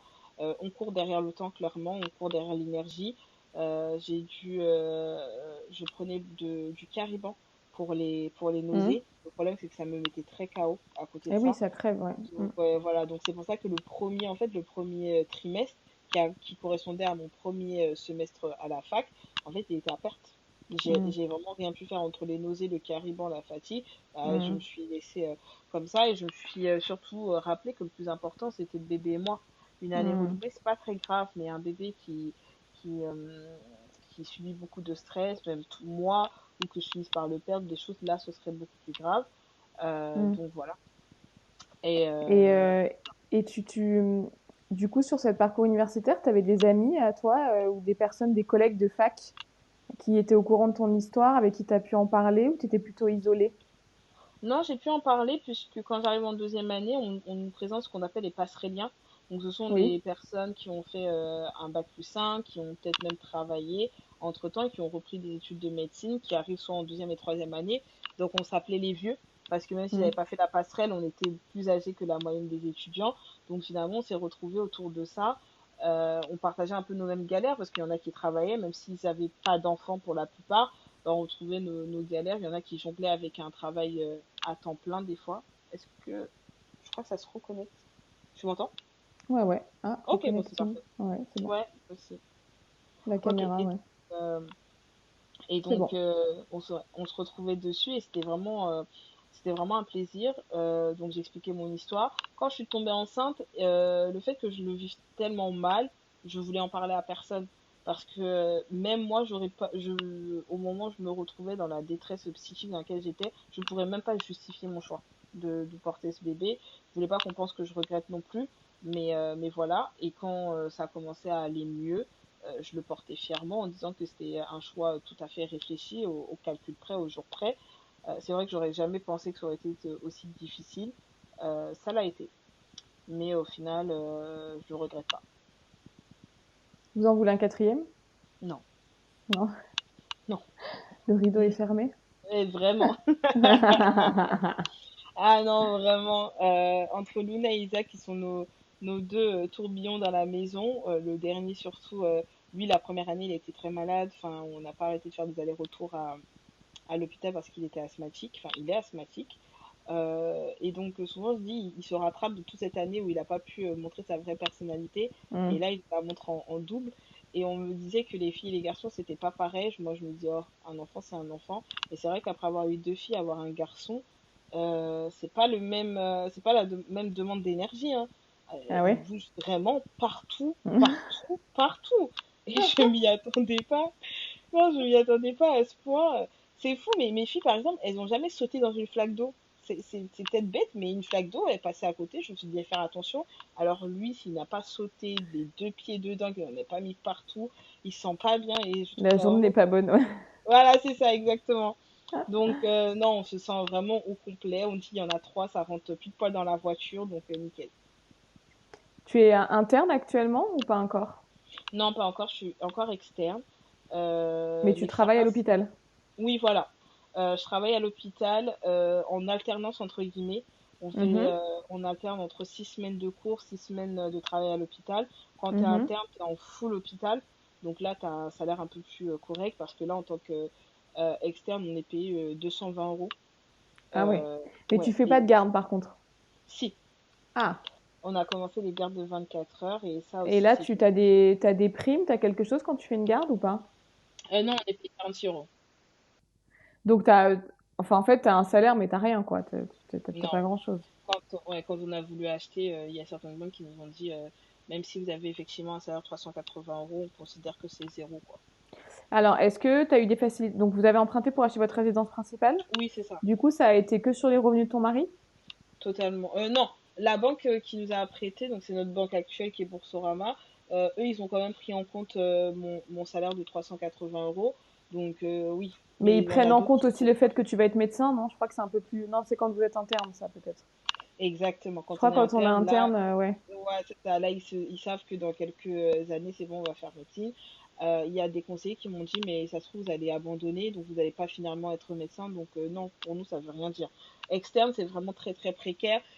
Si on n'a pas un partenaire qui, lui, a un CDI ou en tout cas quelque chose d'assez concret, notre situation ne nous permet pas d'emprunter quoi que ce soit. On avait économisé, je tiens quand même à préciser que c'était mon argent aussi. En gros, Kevin, il a une épargne salariale qui est vraiment très intéressant.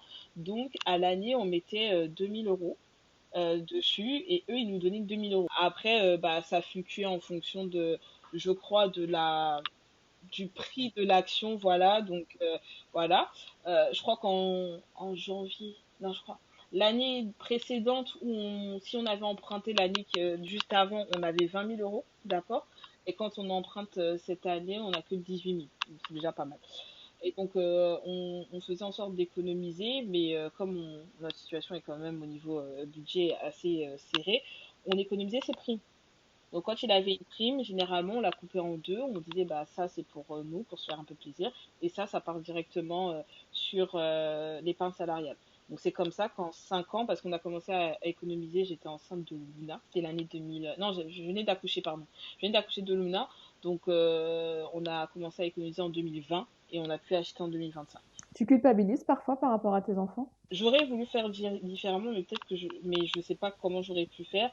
C'est par rapport à la grossesse d'Isa qui a été compliquée et forcément mes filles en ont pâti parce que j'étais tellement absente, mais vraiment, j'étais vraiment une loque. Elles me trouvaient, enfin, je les déposais, je restais sur le canapé toute la journée. J'allais les chercher, je restais sur le canapé encore toute la soirée. J'avais vraiment aucune force, aucune volonté.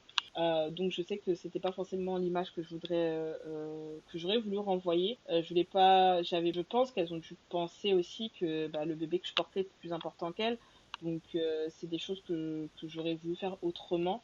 Mais dans l'état physique et encore une fois mental dans lequel j'étais, je sais pas comment j'aurais pu faire. Je pense qu'il n'y a pas un jour, je me dis, si j'étais pas étudiante, j'aurais pu passer beaucoup plus de temps, j'aurais pu faire ci, j'aurais pu faire ça.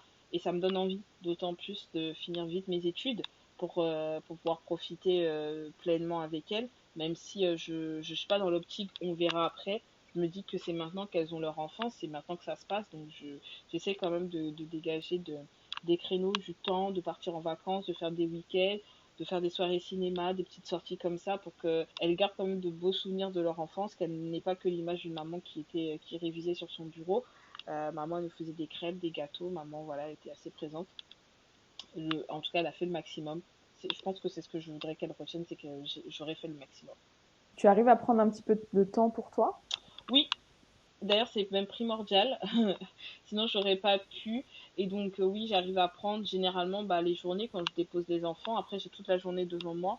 Donc, soit je révise, soit je dors, ou je fais ce que j'ai envie de faire. Et c'est ça qui me permet aussi de bien m'équilibrer parce que les cours à la fac ne sont pas obligatoires. On n'est pas obligé d'y aller, sauf certains TD.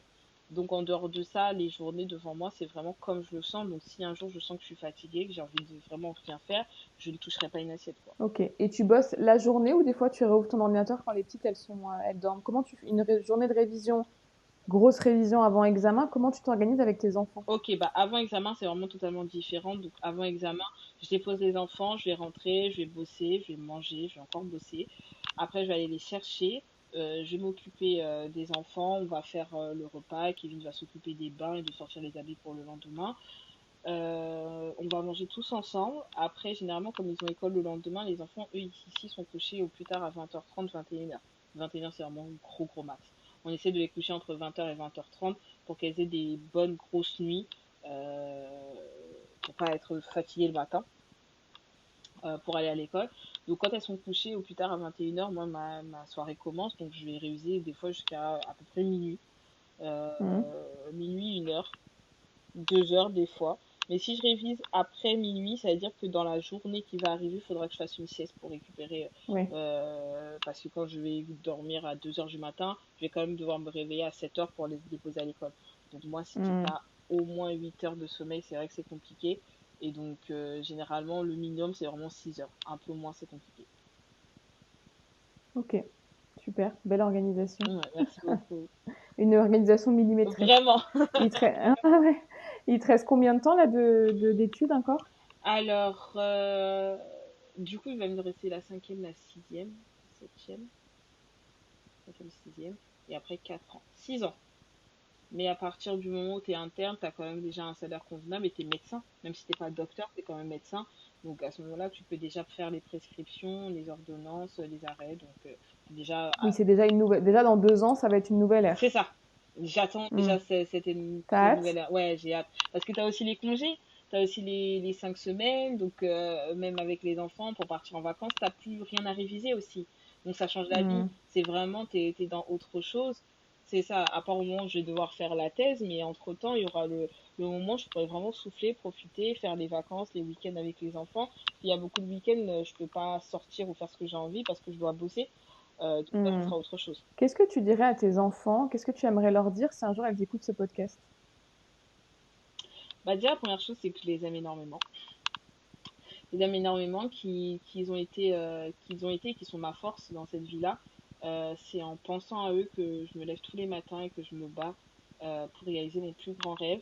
Et si j'ai pu leur transmettre quelque chose, et j'y tiens énormément, c'est de toujours se battre pour réaliser ses rêves, de ne jamais, jamais, jamais vraiment abandonner, et qu'il n'y a rien sur cette terre qu'elles ne sont pas capables de faire. Enfin, qu'ils ne sont pas capables parce que c'est un garçon. C'est pour ça que tu as lancé cette page Instagram. Tu voulais partager, toi, ton témoignage. Qu'est-ce qui t'a donné envie de la partager, cette... Bah, c'était vraiment ça, partager mon témoignage, parce que me dire qu'au moment où moi je me suis lancée dedans, je n'ai pas vu de maman qui reprenait des études avec 2 enfants. Et je sais que peut-être le voir, ça m'aurait donné du courage, ça m'aurait donné aussi envie de m'accrocher, ça m'aurait permis de me projeter, ça m'aurait permis d'avoir de la représentation. Et c'est super important. Donc c'était vraiment dans cette optique de me dire que quand elles le verront de leurs propres yeux, elles se diront que c'est possible. Et c'est pour ça que tout à l'heure je parlais au féminin, parce que généralement c'est les femmes qui ont du mal à s'accomplir, parce qu'on est pétri de doutes, on a beaucoup de questions, on est toujours en train de penser qu'on ne va pas y arriver, beaucoup de manque de confiance en nous. Donc je sais que voir quelqu'un d'autre qui a à peu près notre situation arriver à faire quelque chose, ça nous permet aussi de nous accrocher dans les moments difficiles. Et donc aujourd'hui, on est assez nombreux sur cette page-là. Je n'aurais jamais cru vraiment qu'on atteindrait Ouais. les 18 000 abonnés, je crois. Mais ça me touche énormément que mon histoire puisse faire écho, parce qu'à la base, c'était juste prouver à une seule maman que c'était possible. Et aujourd'hui, je vois que j'en touche un peu plus et je suis très contente. Ah bah c'est sûr que tu forces admiration, hein. Moi, je t'ai découvert par rapport à parents.fr, parents.com ou .fr, je ne sais pas, par rapport à cette page. Et je me suis dit, mais cette histoire est incroyable. Et je me suis dit, en plus, elle a eu le temps d'écrire un e-book. Et du coup, j'ai regardé, je me suis dit, mais il y a combien de pages dans ce e-book? Genre, elle a 42, je crois. Je me Oui, dis, je comment elle crois. a eu le temps d'écrire 42 ou 47 pages? Je sais pas. Ouais. Je me dis, mais c'est quand même assez dingue. Tu arrives un peu à avoir des revenus par rapport aux réseaux sociaux? Oui, Ça bah, te fait un le complément? e-book déjà, le e-book, ça m'a fait un joli complément. Après, les réseaux sociaux, je crois que là, ça commence peut-être à venir quelques collaborations, mais généralement, elles sont pas rémunérées, c'est plutôt du gifting. On Mm. va m'offrir des choses, donc c'est pas mal, parce que, par exemple, j'ai eu mon abonnement Hippocampus pour ma prépa gratuitement. Ça fait quand même une économie d'autour de 400 ou 500 euros par an. C'est pas Mm. négligeable. Et donc, toutes ces choses-là que je commence à prendre un peu, un peu. Et bah, je suis contente, en vérité, je suis contente. Bah, c'est génial. Mm. Donc, tu vas être médecin, influenceuse, maman, femme, Je sais pas si je serai tout influenceuse, ça. mais parce que c'est beaucoup de travail. C'est beaucoup de travail, l'influence. Beaucoup, beaucoup de travail. Je pense que les gens négligent énormément le travail qui est derrière. Et moi, je sais que, par exemple, je ne vais pas du tout suivre le rythme. Je vois des gens qui arrivent à sortir des vidéos une par jour. J'en sors déjà une par semaine. Bah oui. Je suis pas trop. Je suis bien contente, donc voilà. Mais ça me permet de toucher un auditoire plus large que ce que j'aurais touché si j'étais pas sur les réseaux sociaux. Donc là, ça me va vraiment droit au cœur. Donc je suis contente. Ta page a tout de suite pris de l'ampleur ou ça a été petit à petit? Non, vraiment petit à petit. Je sais que dès le départ, c'était mon compte de base que j'ai retransformé. Donc j'avais déjà mes amis et ma famille qui me suivaient dessus. On était 500, je crois. Oui. Et puis après, en quelques mois, j'étais arrivée rien qu'à 1000 abonnés. Je trouvais ça incroyable qu'on soit 1000 à suivre cette histoire de fou. Et puis, il y a certaines publications qui m'ont rapporté d'un coup énormément d'abonnés. Et là, la dernière en date, je pense que c'est celle qui m'en a rapporté le plus aujourd'hui. C'est celle où j'explique avoir vécu des violences pendant mes grossesses et que je souhaite Oui. être un médecin pour que les femmes enceintes qui vont me rencontrer ne soient pas victimes de ça. Et je pense que ça a touché beaucoup plus que ce que j'aurais pensé. Beaucoup de femmes sont venues me dire qu'elles voulaient que je leur donne l'adresse de mon cabinet. Donc j'ai dû faire une vidéo pour expliquer que j'étais pas encore médecin. Et j'ai eu des messages adorables où on m'a dit qu'on allait m'attendre. Et ça, je trouve ça fou parce que je serai médecin que dans 6 ans, 7 ans, on ne sait pas le temps que ça va prendre au final. Le minimum, c'est quand même 6 ans. Et donc, entendre qu'on allait m'attendre parce que finalement, ce que je véhiculais touchait beaucoup plus de personnes et c'était un vrai problème. Je suis loin d'être la seule femme qui a vécu des violences gynécologiques ou obstétricales et donc je suis contente. Camilla, je te remercie du fond du cœur Avec plaisir, déjà d'avoir accepté si vite de faire cet échange, Avec de nous plaisir. avoir éclairé sur ta vie et j'espère que ça a donné beaucoup d'espoir à toutes les jeunes femmes, ou moins jeunes d'ailleurs, qui sont dans cette situation. Merci. Mais en tout cas, je te l'ai déjà dit, bravo pour ce parcours Merci. qui nous impressionne toutes, je pense. Merci. Et je te souhaite plein de belles choses. Merci. Je ne sais pas si un jour je serai ta patiente ou mes enfants, on verra. Mais en tout cas, on a tous hâte de découvrir à la suite de tes aventures. Merci beaucoup. En tout cas, je vous tiendrai tous et toutes au courant. Mais on reste connectés. Avec plaisir. En tout cas, merci. Merci beaucoup, Camilla. Bonne fin de journée. Merci à toi aussi. Merci. Au revoir. Merci d'avoir écouté cet épisode jusqu'au bout.